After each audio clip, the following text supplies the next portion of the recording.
Assalamualaikum warahmatullahi wabarakatuh. Sahabat, jumpa kembali dengan channel Babe Lukman Har. Sahabat dimana saja berada, semoga senantiasa diberikan kesehatan dan keberkahan dalam segalanya. Amin ya robbal alamin. Assalamualaikum warahmatullahi wabarakatuh. Waalaikumsalam warahmatullahi wabarakatuh.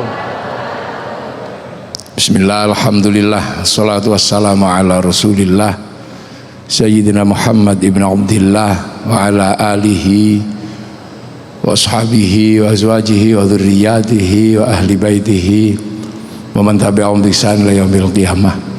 Yang saya hormati dan saya banggakan pendiri Masjid At-Thahir, Bapak Menteri BUMN, Bapak Erick Thohir, dan keluarga besar yang saya hormati, jajaran kementerian yang hadir yang saya hormati, para alim, para ulama, para hadirin yang berbahagia, pemirsa dimanapun berada yang saya hormati. Alhamdulillah, kita ini oleh Allah diajarkan untuk 1 bulan berpuasa, menahan hawa nafsu yang paling dasar yang dimiliki oleh manusia. Basic instingnya manusia diajarkan untuk ditahan hawa nafsunya. Karena apa? Karena kita ini sebagai manusia kelak akan bertanggung jawab kembali kepada Allah. Sebab sebelum kita ke dunia ini, kita sudah pernah berjanji kepada Allah, dan kita pernah diregister secara khusus oleh Allah, didaftarkan dalam registrasi makhluk yang dikirim ke dunia untuk nanti kembali kepada Allah. Registrasi kita diregister di cloud-nya Allah. Jadi dunia ini ada cloud-nya, ada harddisknya. Ketika Rasulullah Isra Mi'raj ditunjukkan kotak segala tahu yang berisi rancangan dan program kehidupan di dunia. Cloud itu dikenal dengan nama Lauhil Mahfud. Lauhil Mahfud adalah cloud-nya Allah, dan semua agama mengenal cloud itu, hanya namanya yang berbeda-beda. Orang Nasrani, orang Yahudi menyebutnya Tabut Sulaiman. Orang Yunani menyebut kotak Pandora. Orang Jepang lebih fleksibel menyebut kotak Doraemon. Itu adalah sebuah pandangan dan bayangan tentang cloud, tentang hard disk, tentang kotak di mana disitulah catatan seluruh kehidupan ada. Dan kita mengenal itu dengan nama Lauhil Mahfud. Dan sebelum kita ke dunia, kita sudah dicatatkan di situ, diregister di situ. Dengan ditanya, alastu birabbikum, kamu lupa tidak kalau aku ini Tuhanmu kalau kamu turun ke dunia? Maka nyawa kita menjawab, ruh kita menjawab, qalu bala syahidna, iya ya Allah, aku akan tetap menjadi saksi bahwa engkau adalah Allah. Fanfuhur ruh, maka ruhani itu dikirim ke dunia, menembus beberapa lapis langit, kemudian ditempatkan dalam jasad, yang jasad itu adalah diproduksi atau diesembling oleh orang tua kita masing-masing dari nutfah makanan yang ada di muka bumi.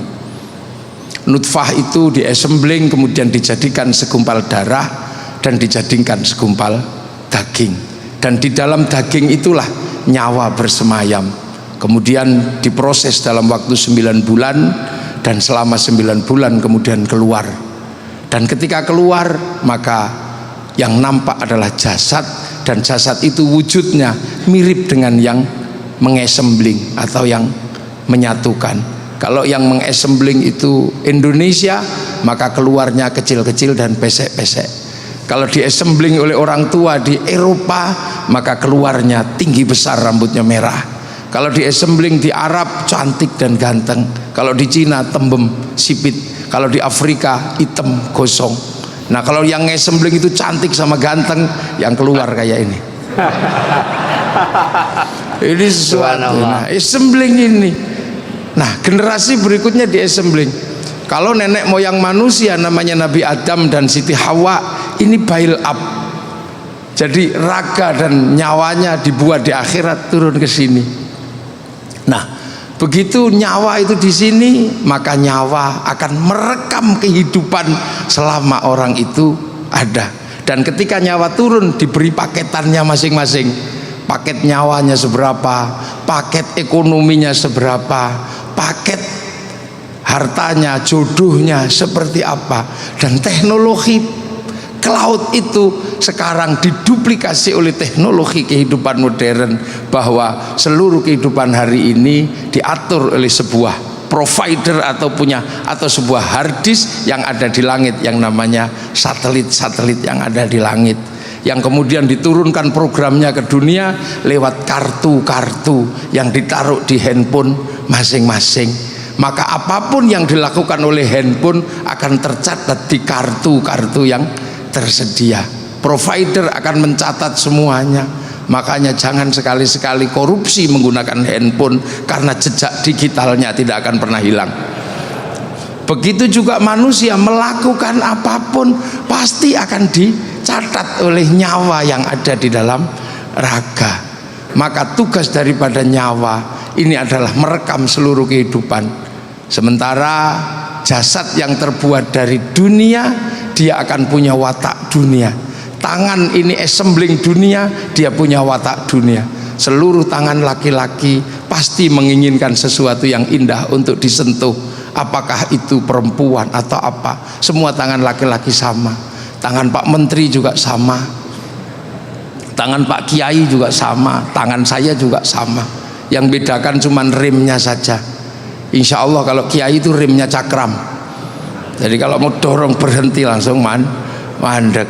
Nah itu, nah semua, nah yang dilakukan tangan, yang dilakukan oleh mata, yang dilakukan oleh kaki, semua direkam oleh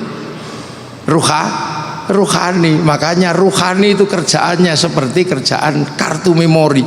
Saya di syuting hari ini, seluruh pekerjaan saya direkam oleh syuting ini, dan semua direkam di dalam kartu memori. Setelah rekamannya itu selesai, nanti kemudian yang nyuting marah, kemudian syutingnya dibanting, nggak apa-apa, diinjak-injak nggak apa-apa. Yang penting memorinya masih ada, rekamannya masih ada.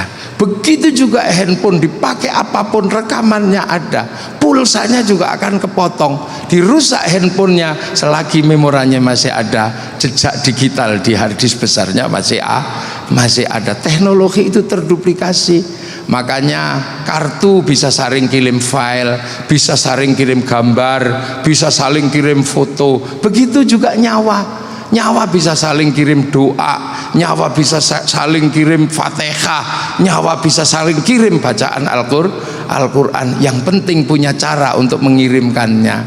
Kalau kartu dikirimkan dengan wifi, kalau tidak punya wifi, cari wifi gratisan, free wifi di warung-warung.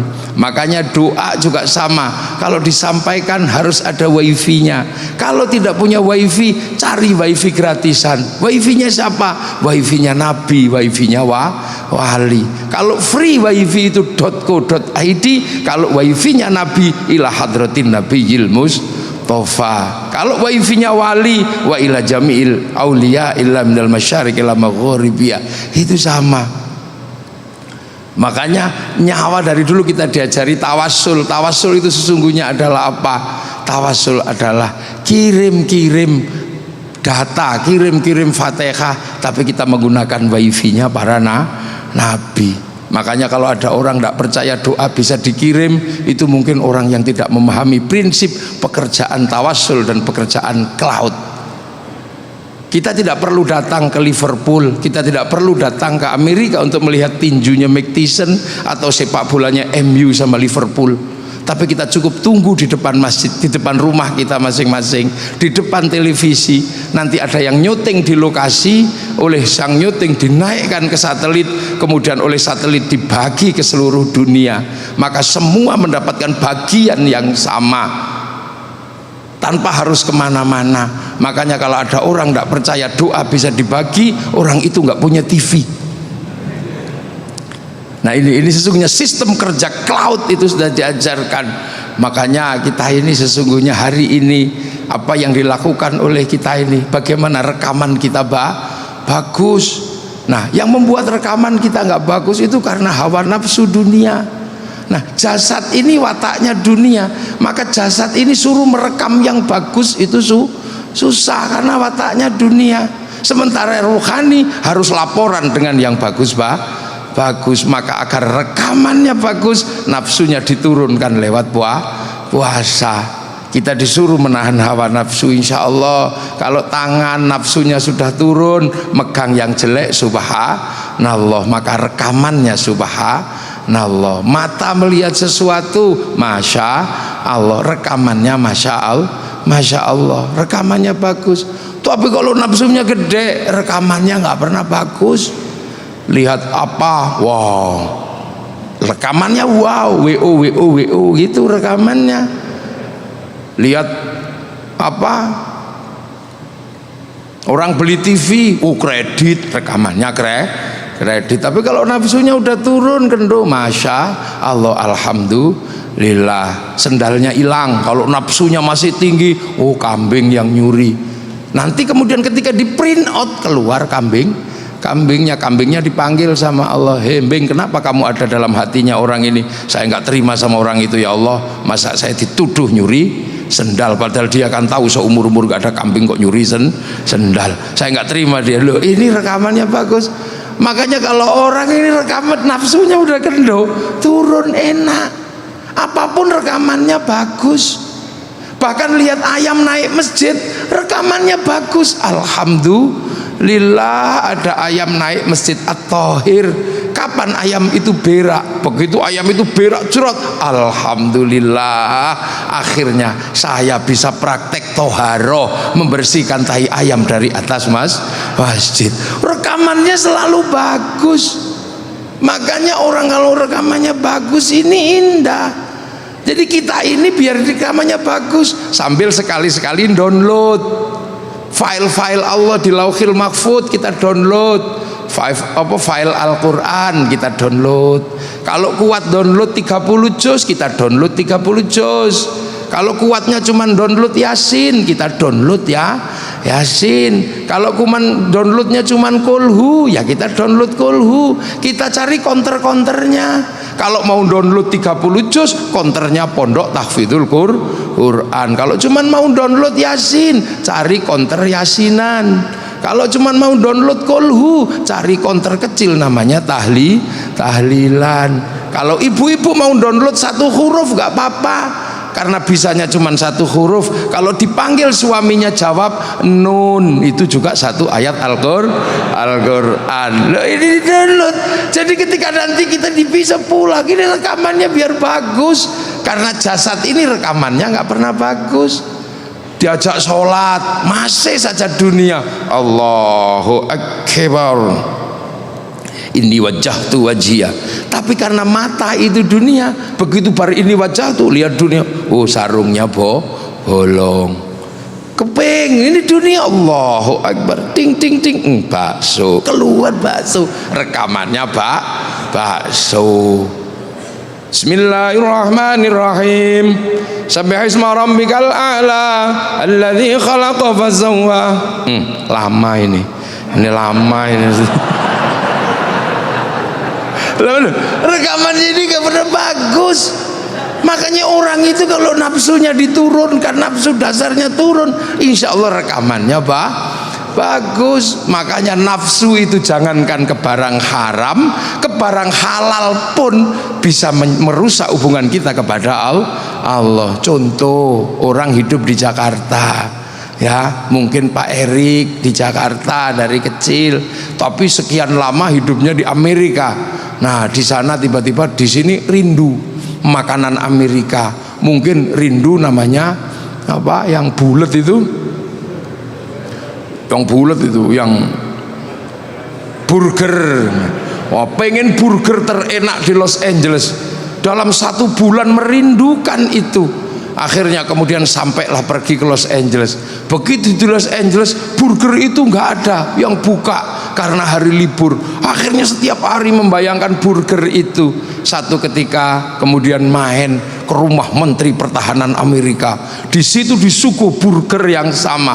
Hati-hati jangan dimakan, karena itu halal buat jasmani, haram buat ruhani. Karena begitu dimakan, nikmatnya pasti luar biasa, karena 1 bulan didorong oleh nafsu makan burger itu. Akhirnya begitu dimakan, nikmatnya luar biasa. Akhirnya kemudian main lagi ke rumah Bapak Menteri BUMN-nya Amerika. Ternyata Menteri BUMN Amerika habis main dari Menteri Pertahanan, dikasih oleh-oleh burger yang sama. Begitu disuguhkan, silahkan Pak Erik, ini burger paling enak. Karena sudah keturutan di rumahnya Menteri Pertahanan, maka nafsunya sudah nggak ada. Akhirnya kemudian karena nggak enak dimakan juga. Begitu dimakan juga, apa yang terjadi? Enak yang kemarin di rumahnya Pak Menteri Pertahanan, bayangan ini akan hadir enak yang kemarin. Begitu kita membayangkan yang kemarin, kita ribut sama Allah, karena hari ini kita dibagi burger yang itu, masih tidak terima membayangkan burger yang kemarin. La in syakartum la azidannakum wa la in kafartum inna adzabi lasyadid. Inilah makanya nafsu yang turun kemana-mana, kita akan bisa melihat di mana-mana ada jamalullah, ada keindahan Allah. Dan disitulah orang yang merasa dimanapun ada Allah, karena kita nafsunya turun, akan menjadi orang yang takut kepada Allah. Dan takwa itu adalah apa? Takwa adalah kemanapun kita menghadapkan wajah, kita merasa diawasi oleh Allah.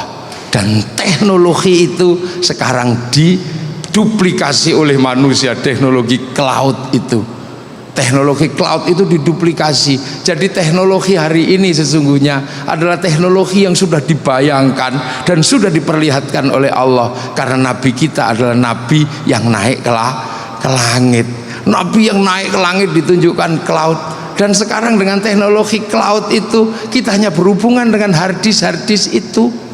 Kita berhubungan dengan harddisk itu, makanya dunia ini percepatannya luar biasa, karena semuanya kemudian menggunakan cloud. Percepatan inilah yang membuat hidup kita serasa ngos-ngosan, serasa capek. Bahkan dengan cloud ini kita bisa melakukan apapun. Dunia kita ada di dalam smartphone. Apapun jejak digitalnya sekarang ada di situ, dan file dunia semuanya ada di situ. Makanya kalau sekarang ada corona, nggak usah heran. Corona ini bukan penyakit aneh. Karena apa? Corona ini sifatnya transnasional. Karena manusia kehidupannya sekarang transnasional. Dan corona bukan penghambat, karena corona hanya minta social distansi. Corona itu hanya minta pembatasan social distansi. Sementara kalau corona hanya minta social distansi, maka 10 tahun yang lalu kita sudah di social distansi oleh teknologi. Jadi teknologi sudah mensosial distansi manusia semenjak 10, hampir 15 tahun yang lalu. Dulu sebelum corona pun kita sudah bisa tidur di kamar tanpa harus membaca koran. Kita bisa membeli sesuatu tanpa harus pergi ke warung. Kita bisa melihat sesuatu tanpa harus ke tempatnya. 10-20 tahun yang lalu itu nggak bisa, karena teknologi cloud ini belum ada. Sekarang orang ngaji pun tidak harus kemana-mana. Makanya teknologi cloud ini adalah teknologi yang harus hati-hati, karena kita mencari Tuhan juga ada di situ, mencari setan juga ada di situ. Cari jalan menuju Tuhan juga ada, cari jalan menuju setan juga ada. Dan sudah 10 tahun yang lalu. Kalau kita ini kan orang-orang kuno, orang-orang manual, orang-orang yang masih kuno. Dulu kalau kita mau lihat Afrika, kita ini masih nunggu flora dan fauna. Seharian ditunggu yang datang Pak Harmoko. Seharian ditunggu yang datang Pak Murdiono. Sekarang dengan teknologi baru, kita tinggal buka saja, nggak harus kemana-mana, nggak harus berdesak-desakan di depan TV. Kita tinggal ketik tengu Afrika, keluar. Kucing Afrika, keluar. Apapun yang ada di situ bisa keluar semua. Itulah. Jadi semuanya tersedia dan semuanya ada. Dulu kalau kita rindu kepada kekasih, Kita ini masih menggunakan kata-kata yang sangat panjang, dan kata-kata itu menghasilkan industri kerinduan. Industri kerinduan, ada industri kertas warna pink, ada industri pulpen warna merah, ada industri perangko, ada industri pos, dan semuanya sekarang tidak ada. Karena apa? Itu sudah tidak dibutuhkan. Runtuh semua. Ini dunia baru, dan itu terjadi sebelum corona. Maka sesungguhnya corona ini bukan sesuatu yang istimewa. Dia penyakit yang terlambat. Dia menakutkan karena menyebabkan kematian, itu aja.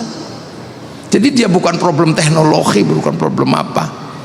Dulu kita rindu tulis surat, untukmu kekasihku, aku sedang merantau dalam pendidikan. Entah kenapa aku malam hari ini merindukanmu. Setiap melihat bayang-bayang sesuatu, aku seperti melihat bayang-bayangmu. Perih kekasihku, seperti kata penyair, kau tusuk di sana, berdarah di sini. Itu dulu. Tapi aku yakin kau pun merindukanku, karena angin yang berbisik malam hari ini membisikkan bahwa kau dan aku sedang duduk di bawah sinar rembulan yang sama. Nah, terus ditulis, masukin amplop, terus perangko diambil, didilat, templek ke.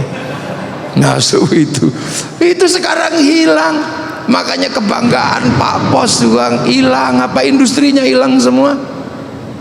Kalau kita rindu tinggal gitu dikirim gitu aja, cukup di bawahnya ada tulisan kalimat pendek. Dulu kalimat terakhirnya adalah 4 kali 4 16, sempat dan tidak sempat harus dibalas. Sekarang tulisannya MH gitu. Mah itu aja tulisannya. Ini dunia baru dan semuanya runtuh. Makanya ini dunia baru dan semua harus disongsong ini. Dulu wartawan di mana-mana ada, sekarang wartawan media cetak sudah mulai tidak ada. Kursusan berhenti. Ini adalah dunia baru, dan itu terjadi sebelum ada corona. Maka sesungguhnya kita semua sedang dihadapkan pada sebuah dunia yang sama sekali baru, dunia yang kita tidak akan bisa mengendalikan kalau kita tidak belajar bagaimana memahami dunia yang baru. Inilah kehidupan sekarang. Uang digital, kalimat digital. Dulu buku-buku yang ditulis untuk anak-anak kita, kandel alus, sekarang tidak ada karena semua nulisnya pakai keypad. Dan semuanya transnasional. Makanan transnasional, budaya transnasional, teknologi transnasional. Bahkan penyakit sekarang sudah berubah menjadi penyakit transnasional. Itu hal yang wajar dan hal yang biasa. Maka kita sebagai kaum muslimin menghadapi situasi seperti itu bukanlah sesuatu yang mudah, karena ini dunia. Dan dunia ini adalah apa yang harus kita lewati untuk kembali kepada akhirat. Maka agama pun harus hati-hati dan waspada dalam situasi ini. Karena apa? Agama dipakai oleh orang di dunia, dan dunia berubah dan berkembang. Maka pemahaman orang terhadap agama pun juga tidak statis, dia akan dinamis. Nah, hal-hal seperti ini harus direspon dengan bagus. Ngaji sekarang sudah tidak lagi datang ke tempatnya hanya karena di sini masjidnya bagus, maka kita tidak virtual, tapi kita datang ke masjid ini karena sekalian melihat mahakarya Masjid At-Thohir yang dibangun oleh Bapak Erick Thohir. Lihat, dan ternyata masjid ini luar biasa, dan masjid ini mungkin suatu saat hanya akan ada orang yang sholat, karena jamaah berikutnya adalah akan sholat di Masjid At-Thohir secara virtual. Itu bisa terjadi, tinggal dicari dasar hukumnya, karena selama pandemi juga sudah ada Jumatan virtual. Dan teknologi ini tidak pandang apapun, tidak pandang bulu, semuanya bisa pakai, seluruh dunia bisa pakai, di pedalaman dunia manapun bisa pakai. Nah, ini dunia yang berkembang, maka responnya hati-hati. Kita sebagai orang beragama, kita sebagai orang muslim, kita harus waspada dengan perubahan ini. Dan ini bukan sesuatu yang harus dihentikan. Karena apa? Kita tidak mungkin bisa menghentikan pergerakan peradaban seperti ini. Karena apa? agama bergerak seiring dengan perjalanan manusia yang bergerak. Tantangan-tantangan ini pasti akan ada, karena manusia pada dasarnya adalah manusia itu dinamis.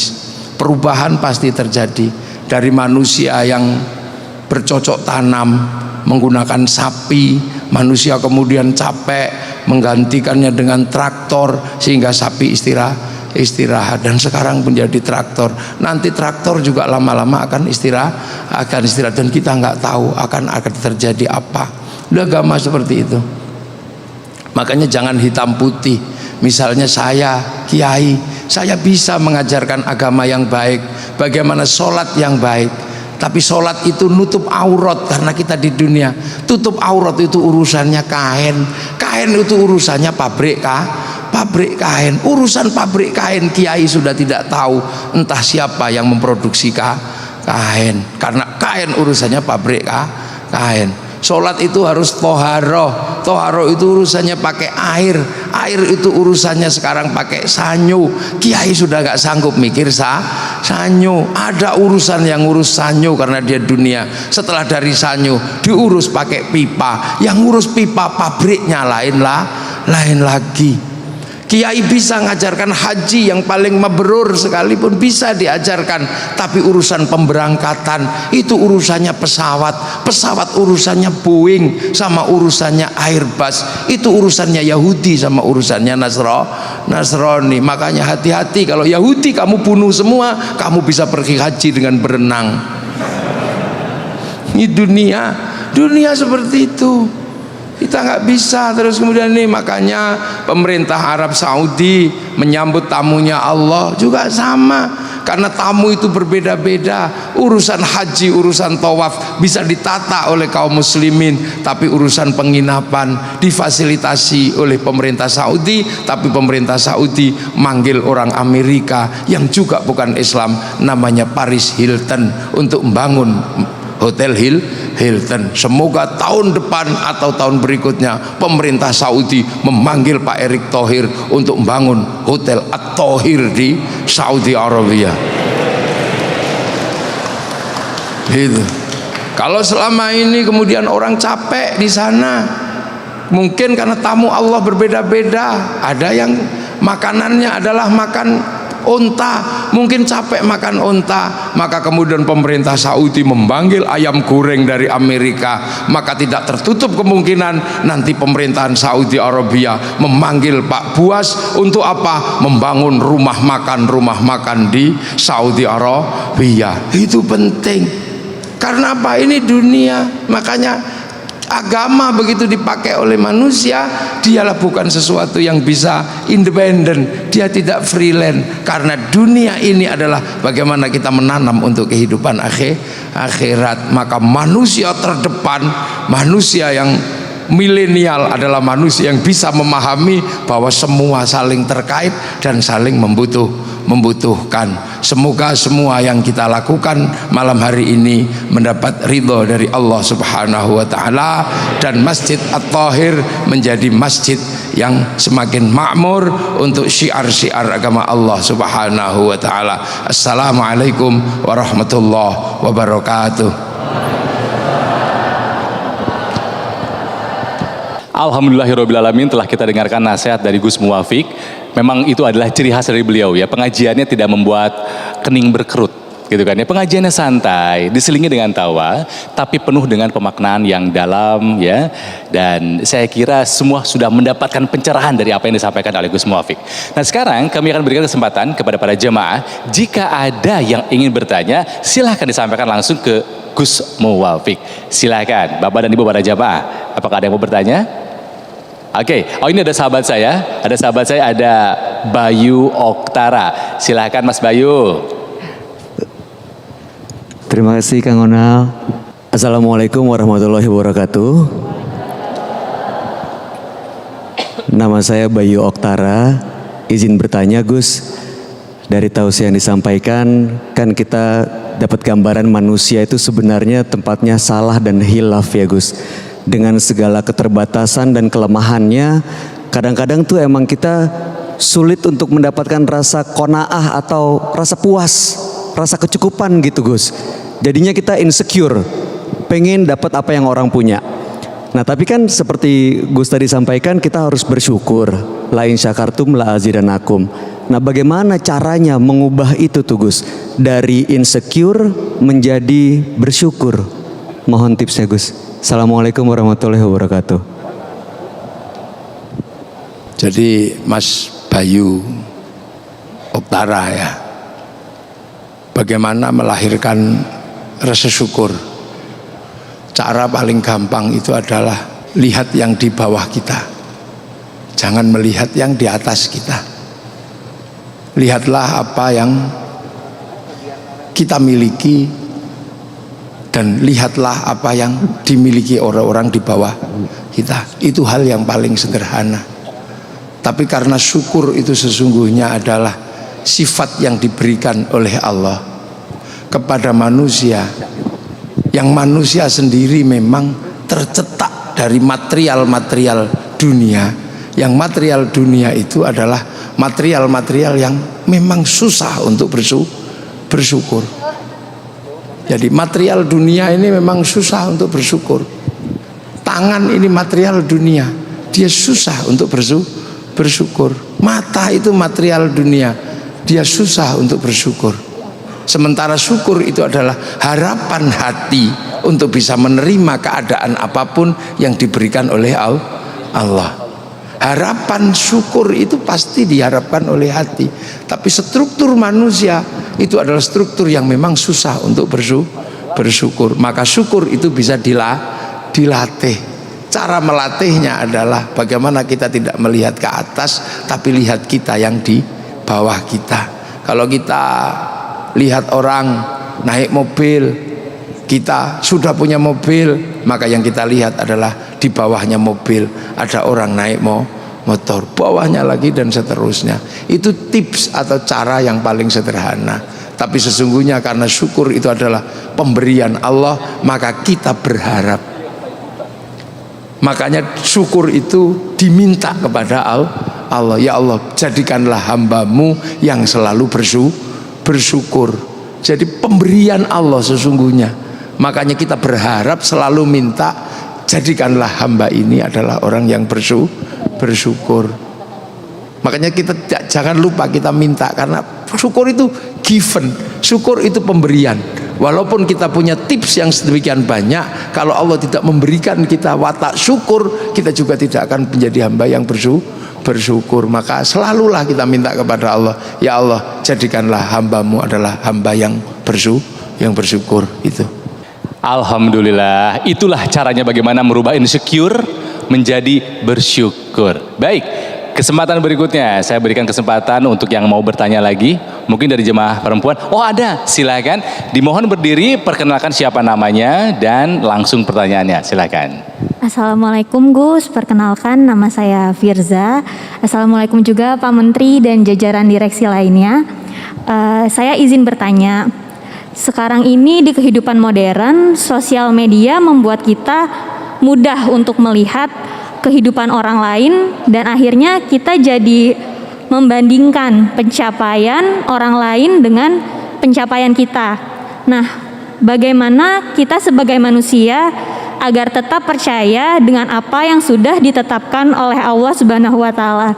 Dan satu lagi, bagaimana menurut Gus cara kita sebagai manusia dapat mengimbangi kemajuan teknologi agar tidak melampaui batas dari apa yang syariat Islam ajarkan? Terima kasih.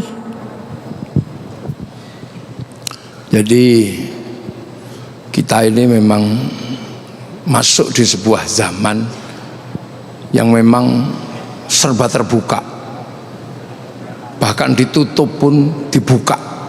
Ini zaman ini karena media sosial sifatnya adalah membuka untuk eksis, untuk eksistensi diri. Nah, begitu kita melihat sesuatu yang terbangun untuk membangun eksistensi diri, maka sesungguhnya juga tidak salah kalau kemudian manusia juga menunjukkan eksistensinya. berlomba-lomba untuk menunjukkan eksistensi kebaikannya, tidak ada masalah, lakukan. Karena memang manusia itu punya watak kompetisi, dan dunia menjadi seperti ini karena kompetisi.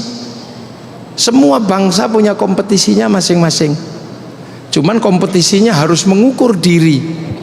Seperti Indonesia boleh berkompetisi, tapi ukur. Jangan memaksakan diri berkompetisi dengan sepak bola. Kita nggak mungkin bisa mengalahkan orang Eropa yang tinggi. Kita nggak mungkin bisa berkompetisi dengan orang Eropa dalam hal basket. Tapi dengan yang lain mungkin kita bisa berkompetisi dengan kelereng misalnya, bisa. Dengan pingpong, dengan apa? Kita ini terbuka, dan kompetisi itu boleh.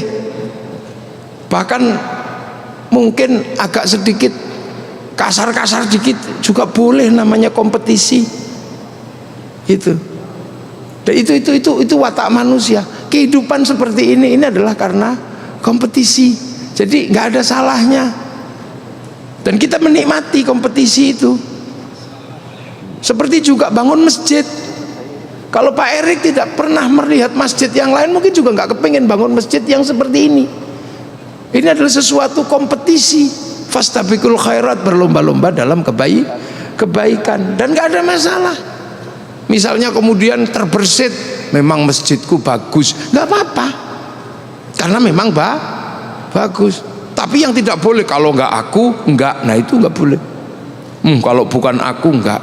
Tapi kalau cuma bagus ini, alhamdulillah saya bisa bikin masjid bagus ini ya, nah itu tidak apa-apa. Kompetisi seperti itu bisa. Nah, bagaimana kemudian kita mengontrol? Nah, ini yang kemudian butuh, sebenarnya kita nggak bisa. Terus kemudian bagaimana kalau kita dengan melampaui ini dan tetap berada dalam ruang Islami? Itu bukan perdebatan mudah, karena membicarakan tentang konsep keislaman itu tidak bisa dengan digeneralisir menjadi satu, ini yang Islami, ini yang tidak. Nah, hari ini aja kita bisa lihat betapa beberapa konsep yang ditawarkan orang merasa lebih Islami daripada yang lain. Ini kan hari ini banyak sekali yang kemudian memaksakan ini yang paling Islam, ini yang tidak. Ini gubernur yang paling Islam, ini yang tidak. Ini presiden yang paling Islam, ini yang tidak. Karena saking ini situasi-situasi seperti itu ini terjadi. Orang berdoa begini ngangkat tangan dibilang itu enggak Islami, yang Islami yang diem. Orang lagi berdoa pakai ini, berdoa dengan menggunakan cara-cara yang selama ini enggak dikenal, ini Islami, ini tidak. Pawang hujan dibilang ini enggak Islami, ini yang Islami. Ini jadi konsep ini memang bukan sesuatu konsep yang mudah. Ini bukan konsep yang mudah, yang nggak bisa digeneralisir. Tentang kerudung, ini yang paling Islami, ini yang tidak. Ini yang jilbab, ini yang hijab. Hari ini memang butuh pembelajaran, dan insya Allah nanti dengan terbukanya media-media sosial, orang akan punya pemahaman yang bagus dan semakin ke depan, bukan kemudian semakin mundur. Ini sebenarnya era keterbukaan, ini era pembelajaran yang luar biasa. Bisa. Yang jelas bahwa Islam itu apa? Syahadat. Islam itu apa? Sholat. Sudah. Islam itu apa? Zakat. Islam itu apa? Puasa. Islam itu apa? Haji. Sudah. Itu Islam. Sholat ya sudah. Yang paling Islami itu apa? Rukuhnya yang merah, apa rukuhnya yang hitam? Itu nggak usah diperdebatkan. Mukenanya yang panjang, apa yang batik-batik? Nah itu perdebatannya di situ. Sholat itu apa, pakai masjid, apakah masjid yang lurus atau yang menceng? Nah itu yang nggak akan berhenti. Ya, haji, apakah kemudian haji ini yang ke Mekah ini kemudian pakai apa, pendanaan bank atau pendanaan tabungan apa? Nah ini adalah mekanisme-mekanisme yang selama ini kemudian membuat kita ini berbeda-beda tentang mana yang syar'i dan mana yang bukan. Tapi semua manusia berusaha untuk syar'i. Apakah masjid yang syar'i itu masjid yang polos, nggak ada kaligrafinya, apakah masjid yang syar'i itu masjid yang ada kaligrafinya. Ini selama ini yang membuat kita ini berbeda paham dan berbeda pendapat tentang sesuatu. Selagi masih syahadat, masih sholat, masih zakat, masih puasa, masih haji, itu masih berada dalam ruang yang Islam. Berikutnya, saya berikan lagi kesempatan untuk bertanya. Silakan mungkin dari jemaah pria. Oke, silakan. Oh, dari sahabat saya ini, Cesar Gunawan. Silakan Cesar.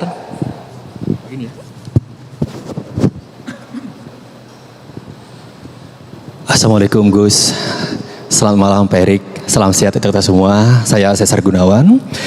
Yang ingin saya tanyakan ke Gus adalah senada dengan apa yang baru saja disampaikan oleh teman kita, yaitu tentang sesuatu yang begitu dekat dan sangat mudah kita dapat, yaitu informasi. Informasi tapi yang ada di media sosial, Gus. Bagaimana cara kita bisa membuat filter atau saringan akan informasi yang begitu mudah, terutama tentang ajaran agama? Karena jujur saya pribadi, kalau suruh mengiyakan kadang bimbang, kadang dilema harus ngikutin ajaran A, informasi B, atau bagaimana? Kurang lebih seperti itu Gus. Terima kasih, matur nuwun. Jadi sebenarnya agama dari dulu itu disampaikan oleh orang-orang yang punya otoritas. Hukum-hukum juga disampaikan oleh orang-orang yang punya otoritas, yaitu para ulama, yang oleh orang Indonesia disebut sebagai kiai atau ustadz. Kemudian belajarlah dari situ. Belajarlah dari situ. Kemudian terkait dengan hukum-hukum ada otoritasnya. Ada yang punya otoritas. Nah, sekarang ini kemudian ada yang menganggap bahwa TikTok itu sumber hukum. Nah, ini yang masalah. Jadi di Indonesia itu ada otoritas-otoritas yang memang bisa dijadikan landasan. Kalau mau belajar, belajarlah kepada orang yang alim atau belajar langsung kepada seorang guru. Kalau mau terkait hukum, ada otoritas-otoritas atau lembaga-lembaga yang memang menangani hukum. Ada departemen agama, urusan pernikahan ada di departemen agama, di paling rendah ada kantor urusan agama. Makanya kalau urusan pernikahan, datanglah ke kantor urusan agama. Maka seandainya kiai memberikan hukum, sesungguhnya kiai terkait dengan hukum pernikahan, kiai tidak punya otoritas. Akan tetapi boleh ditanya, tapi yang bisa memberikan otoritas adalah kantor urusan agama. Nah, sekarang ini dengan era medsos, orang tidak bisa membedakan mana yang punya otoritas pembelajaran, mana yang punya otoritas hukum, sehingga kadang TikTok menjadi sumber hukum. Ini yang kadang TikTok menjadi sumber hukum. Saya tanya kemarin, kamu kok begitu? Kiai belajar dari TikTok. Ya. Nah, makanya ini, tapi ini sesuatu yang tidak bisa dihindari. Sebagai sebuah informasi itu boleh kita pakai, tapi lihat dulu otoritasnya. Apakah orang ini punya otoritas? Dalam artian dia bagian dari struktur besar atau tidak. Mungkin dia bagian dari Muhammadiyah, dia bagian dari Nahdlatul Ulama. Yang susah sekarang itu bukan bagian dari organisasi yang punya otoritas, tapi berada di media sosial secara freelance. Nah, yang freelance ini yang bikin masalah sering. Suka bikin hukum, ini haram, ini. Kalau kiai misalnya bikin hukum apakah rokok itu halal apa haram, kiai mikir, karena kiai punya umat, santrinya di kampung-kampung masih nanam tembakau. Tapi sekarang banyak sekali yang freelance, umatnya subscribe. Dan umatnya like, dia jadi nggak punya tanggung jawab keumatan. Cuman karena ini mudah sebagai sebuah informasi. Makanya tadi saya sampaikan sama Pak Erik juga. Saya ini mungkin bisa belajar ilmu kedokteran. Saya akan baca ilmu kedokteran dalam waktu 2 malam. Saya akan bisa. Dan mungkin saya masuk ruang ujian saya juga akan bisa jawab. Tapi ketika saya masuk ruang bedah, mati semua tak bedah. Situasinya itu kadang sekarang seperti itu. Banyak sekali kemudian karena medsos ini terbuka, tiba-tiba ada yang mendadak ustadz. Ada yang mendadak Ustadz tiba-tiba membicarakan sesuatu yang sesuatu itu sebenarnya sudah dibicarakan oleh ulama-ulama dahulu, tapi di-recycling. Biasa, karena recycling ini sebuah produk ya, dipaksakan masuk.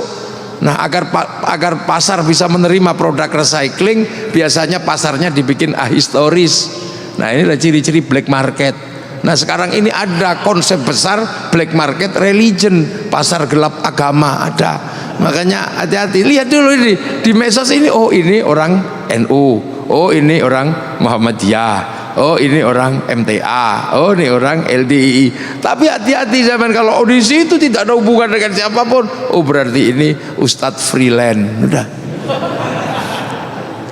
Itu banyak. Nah, itu yang kadang kemudian bikin hukum sesuka-sukanya, bikin ini, yang bikin pusing sampean itu nanti. Itu makanya itulah, kalau saya ini kebetulan jelek-jelek gini salah satu Surya NU. Jadi saya punya tanggung jawab keumatan. Jadi nggak bisa rokok haram gitulah. Terus gimana nanti yang nanam tembakau? Ini padahal hukum rokok tidak ada, misalnya nggak ada dasarnya. BUMN salah satunya kan rokok, rokok juga nggak ada. Nah inilah, jadi medsos ini memang diisi semua. Ada yang tiba-tiba kemudian menjadi juru apa di situ, yang memang tidak punya tanggung jawab apa-apa, mengisi media sosial gitu saja. Makanya banyak sekali kemudian ada Ustadz ketika ditanya sumbernya dari mana, dari Google. Nah, ya itu ya masalah.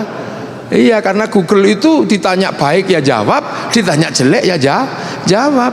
Saya nanya Google tentang arah masjid ya dijawab, arah lokasi perjudian juga dijawab dia. Sampai googling apa saja dijawab di situ. Jadi dia ini Syekhul Googli ini bisa menjawab apa saja. Nah itu hati-hati sampean, makanya tanya. Oh, ketika saya ada di YouTube itu, saya punya tanggung jawab keumatan, dan itu bagian dari pengajian-pengajian yang banyak bersama masyarakat itulah. Nah ini situasi ini yang, nah pasti nanti lama-lama juga akan tersaring kok. Wong ini situasi yang biasa. Jadi nanti kemudian lama-lama orang akan cerdas bermedsos. Ini kan belum 10 tahun tuh.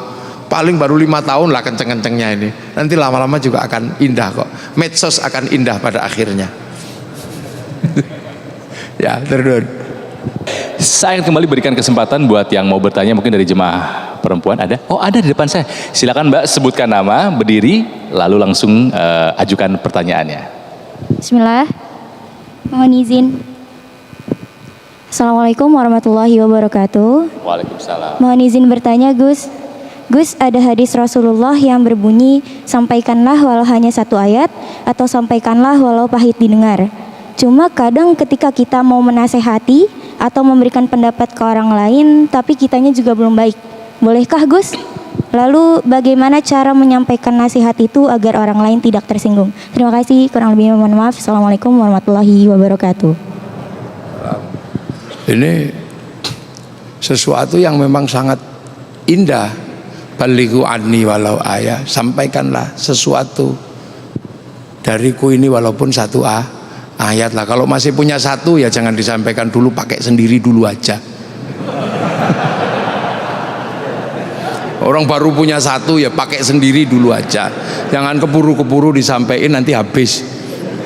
Jadi kalau masih baru punya satu itu pakai dulu aja sendiri, dirasakan ini sambil cari yang ayat kedua, ayat ketiga.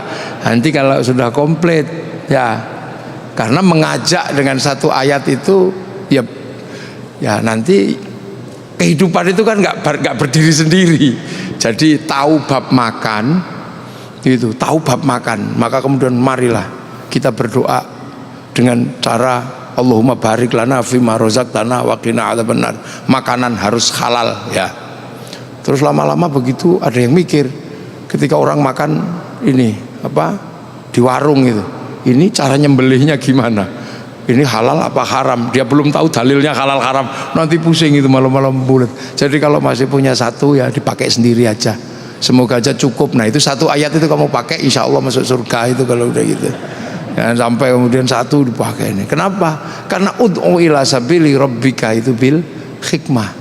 Bil hikmah. Hikmah itu suatu yang luar biasa. Laku batin dan laku teks itu komplit. Itu berat itu sudah kalau di situ, kalau sudah ud'u ila sabili rabbika bil hikmah wal mau'izatil hasanah wajadilhum billati hiya ahsan. Oh itu berat itu sudah kalau itu. Nah jadi makanya kalau masih baru punya satu ya pakai sendiri aja lah, baru kemudian nanti daripada nanti bingung nyari yang kedua, bingung nyari yang ya, dalam hari ini, karena sebenarnya maksudnya bukan seperti itu dulu. Dulu tuh nggak seperti itu. Jadi sampaikanlah walau satu ayat. Jadi orang menyampaikan kepada orang satu ayat. Tapi sekarang kan kebalik situasinya. Baru satu ayat dia punya, sudah ngajak yang lain. Nah itu yang sering menjadi masalah. Sesungguhnya maksudnya bukan itu. Maksudnya adalah sampaikan kepada orang walaupun satu ayat. Misalnya kayak perempuan yang nggak bisa baca Quran setiap hari, bisanya cuma nun, ya sampaikanlah kalau panggil suamimu jawab nun, itu satu ayat. Atau kemudian diajari satu ayat Bismillahirrahmanirrahim, maka kalau kamu megang sesuatu, melakukan apapun, mulai dengan Bismillah. Tapi kalau misalnya kemudian kita baru satu, ya jangan ngajak yang lain dulu. Ya itu Mbak ya, turun. Itulah jawaban dari Gus Muwafiq terkait pertanyaan yang tadi disampaikan. Saya masih akan berikan satu lagi kesempatan buat yang mau bertanya, mungkin dari jemaah laki-laki. Silahkan. Oh ini ada sahabat saya juga, Kemal Mohtar. Silahkan Kemal. Assalamualaikum warahmatullahi wabarakatuh. Selamat malam Gus, selamat malam Pak Erick Thohir. Pertanyaan saya mengenai sedekah Gus. Jadi yang saya tahu selama saya hidup dan saya banyak dikasih tahu oleh orang lain dan termasuk orang tua saya adalah ketika kita bersedekah, kita boleh mengharapkan sesuatu berlipat ganda. Tapi akhir-akhir ini balik lagi di sosial media, saya menemukan banyak kalimat yang katanya kita tidak boleh mengharapkan sesuatu dari perbuatan baik atau sedekah yang kita lakukan. Nah, saya pengen tahu pendapat dari Gus bagaimana. Terima kasih. Assalamualaikum warahmatullahi wabarakatuh. Alam. Jadi bersedekah itu adalah memberikan sesuatu. Wa mimma razaqnahum yunfiqun. Jadi dari apa yang kita memiliki ini kita infakkan. Nah ketika infak itu memang ada yang namanya tanggung jawab. Nah yang namanya tanggung jawab itu zakat. Ya sudah, zakat ini tanggung jawab kita keluarkan. Nah ada yang namanya sedekah, itu bukan sesuatu yang wajib. Nah sesuatu yang tidak wajib itulah yang kemudian orang kadang dari situ pengen mendapatkan kelipatannya. Boleh apa tidak? Ya boleh aja, wong berharapnya kepada Allah. Kepada Allah itu apa yang nggak boleh sih? Boleh aja semua. Sampean mengharapkan kirim surat terus habis itu diterima punya istri cantik, itu kan juga berharap. Terus kemudian ada yang puasa 3 hari 3 malam berharap naik jabatan, boleh. Sedekah waktu tiba-tiba pengen mendapatkan berlipat ganda, boleh aja, tapi jangan paksa Allah, itu aja. Urusan dikasih apa tidak itu urusannya Allah. Kalau manusia boleh aja berharap, apa aja boleh kok. Oh nggak modal aja berharap itu boleh. Cuman gini berharap, ya Allah, aku minta ya Allah istri yang cantik, boleh. Nggak modal, cuman modal ngangkat tangan aja kok itu. Apalagi yang mengeluarkan harta, boleh. Cuman jangan paksa Allah. Jangan kamu kira dengan kamu melakukan itu kamu paksa Allah untuk nuruti kamu, jangan. Memang yang Allah itu kamu apa? Allah. Itu jadi doa itu boleh aja, apa aja boleh. Berharap kepada Allah itu boleh. Tapi kembalikan bahwa terserah Allah mau kasih iya atau tidak. Karena apa? Jangan bergantung kepada amal kita untuk memaksa Allah, bahwa amal itu ya kewajiban kita aja. Sedekah itu adalah hal yang harus dilakukan oleh orang yang punya uang. Ibadah itu dilakukan oleh seorang hamba. Makanya dalam satu kitab hikam yang pertama kali dijelaskan, min alamatil i'timadi alal amal nuqsanur raja'i 'inda wujudiz zalal. Jadi orang yang terlalu banyak bergantung kepada amalnya, itu adalah tanda-tanda orang itu akan berkurang pengharapannya kepada Allah. Dia lebih bergantung kepada amalnya bukan kepada Allahnya. Nah itu makanya ada orang terus kemudian memaksa dengan amal seolah-olah dia akan bisa memaksa Allah. Akhirnya dengan amal dia merasa bisa masuk surga. Akhirnya bahwa surga itu ditentukan oleh amal, padahal surga itu ditentukan terserah Allah. Ini cara-cara dasar berpikir seperti ini. Dan itu ada di dalam tradisi pesantren, diajari ngaji kitab namanya kitab hikam. Kitab hikam itu yang nulis Ibnu Athaillah As-Sakandari. Itu ada. Jadi nggak apa-apa, boleh aja. Boleh, tapi jangan paksa Allah gitu aja. Gitu. Jangan paksa Allah. Jadi Allah, wah ya Allah kalau enggak ini awas gitu, jangan. Nah, sekarang gitu kan. Makanya kalau mau sedikit agak serius bareng-bareng, jadi jangan sendirian. Nah, sekarang orang itu mau maksa Allah sendiri-sendiri. Makanya kiai itu kalau dulu punya hajat besar bareng-bareng. Jadi nggak sendirian, biar pantas. Makanya terus kalau doa bareng-bareng sak masjid itu bismillahirrahmanirrahim, yang lain amin. Amin gitu. Nah itu sebenarnya cara-cara agar pantas ketika minta bareng amin. Nah, kalau kecapean amin gitu. Sama sholawat juga doa, tapi biar dilihat Allah bareng-bareng sholawatan gitu. Sampai kemudian ada gagang pancing begini-begini, ada apa, itu kan ada spanduk, ada apa. Itu sebenarnya dalam rangka apa? Dalam rangka adalah kebersamaan kita itu diharapkan dilihat oleh Allah. Jadi minta boleh, jangan paksa Allah ya.